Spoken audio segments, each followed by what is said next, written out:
So welcome to episode 9 of the GS750 Restoration. It's been a little while since I posted one, but a lot's been happening. In this episode we'll start taking the frame apart and getting all the pieces ready for sandblasting and powder coating, and then also start taking the top end of the engine apart to replace those rings and do a hone to get the hopefully get the compression back up to where it should be. So let's start on that process. So I need to strip this frame down to all the individual pieces and repair any damage, etc., before sending it off to the sandblaster to get powder coated. One of the things I have noticed is this side stand here. So you can see that there's supposed to be like a shaft coming out here, which allows you to sort of flick it down with your boot when you're on the bike. And obviously it's been broken off at some point and somebody's welded something on there. So yeah, it looks a bit rough. So my plan is to weld a piece onto the tip there. It actually comes off here, so it's at a bit of an angle, to replace that. And while I was looking through my bits and pieces in the garage, I noticed that there's this galvanized gate latch, and this piece here is sort of very close to what the original piece is supposed to look like. So I plan on using that to weld onto the end of here and make it a little bit closer to what it's supposed to look like. So I need to grind that stuff off that somebody's welded on there and try and weld this on, see how that goes. So I decided that this was actually too short, and it needs to be about 100 mils long, and that takes up that second hole there. So I've sort of cleaned off the original side stand and got rid of the whatever was welded on there before, an old bolt. And then what I'm going to try and do is fashion this into basically the little tang that comes off the side. See how we go with that. So this is the final product after shaping that bolt head and welding it onto the base. I've tried to use some photos off the internet to get the shape of the bends correct, so reasonably close, I guess. So I'm pretty happy with that. We're fixing something rather than just buying a new one.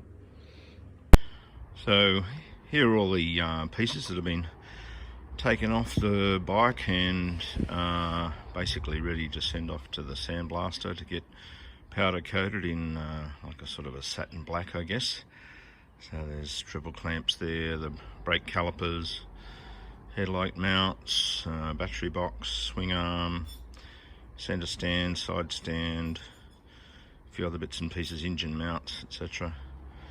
So they've all been cleaned so that the sandblaster doesn't contaminate his media.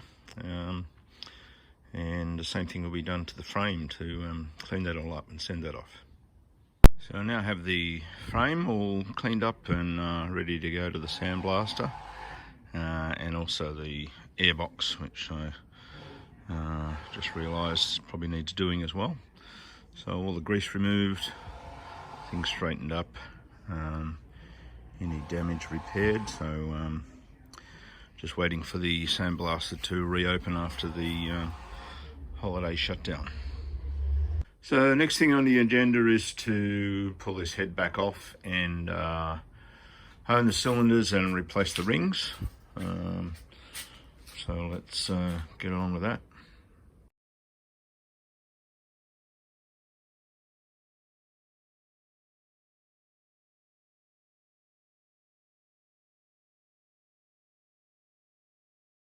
So that's got the cam cover off, all the cams, cam caps obviously, and the head is now off.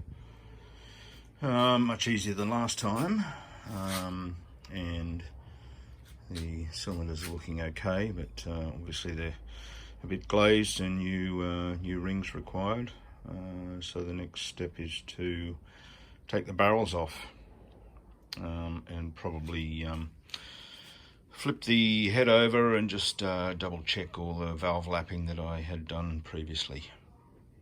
So I now have the barrel off, which came off in a couple of minutes as compared to about 2 weeks last time, with all the rust in the holes of the studs. And yeah, you can see that these barrels are quite glazed.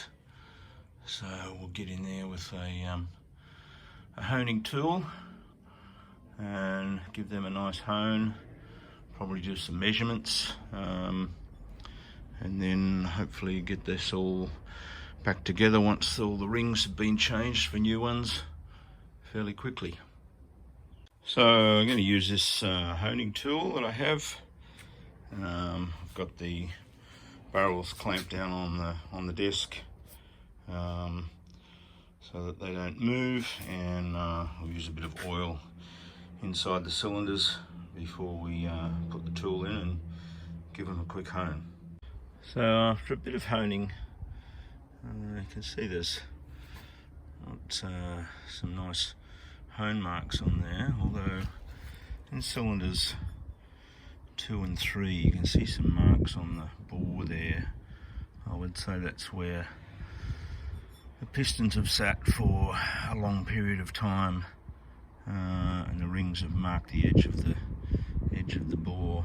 You can just feel that with your finger, so I might try and give these another hone to see how much of that marking I can get rid of.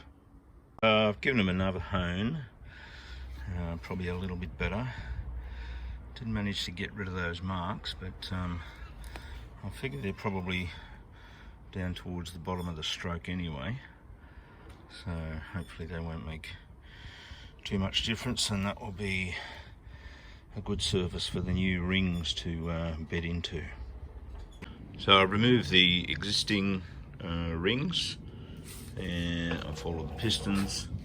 So the next step is to obviously put the new rings on, use my homemade ring compressor tool made out of a bit of PVC pipe, and then get the barrel back on and start putting this back together.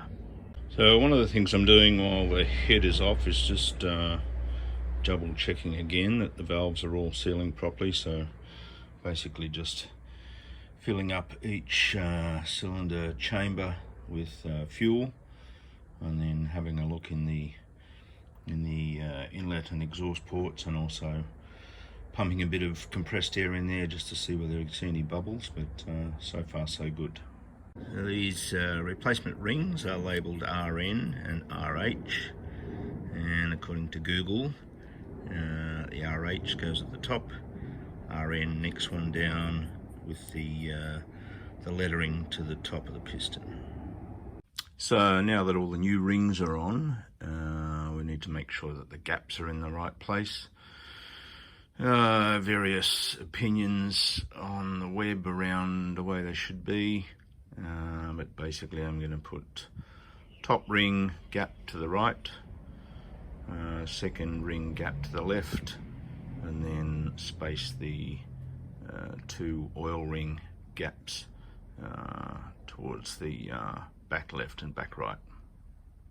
So a lot of your standard ring compressor tools made for car engines obviously don't work, as the pistons are dropped in from the top, whereas we have to slide the barrels over the piston. So what I've used is just some PVC piping cut to size with a split, and then it's a simple cable tie, and that holds the rings into place while the cylinder slides down on cylinders 2 and 3 in the up position, and then once they're in the barrel, then move them to 1 and 4 and slowly slide the barrels down onto all 4 pistons. It seems to have worked in the past, and seems to be a reasonable alternative, certainly much easier with the engine out of the bike, that's for sure.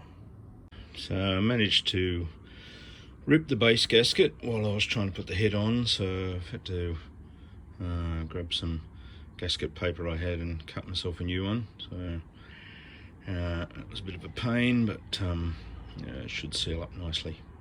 So that's it for episode 9. The engine is half apart, and in the next episode we'll continue putting the top end back together now that those rings have been changed, and then start on looking at cleaning up the motor so that when the frame comes back, that'll be the first thing that goes into the frame, and then we can start putting this thing back together.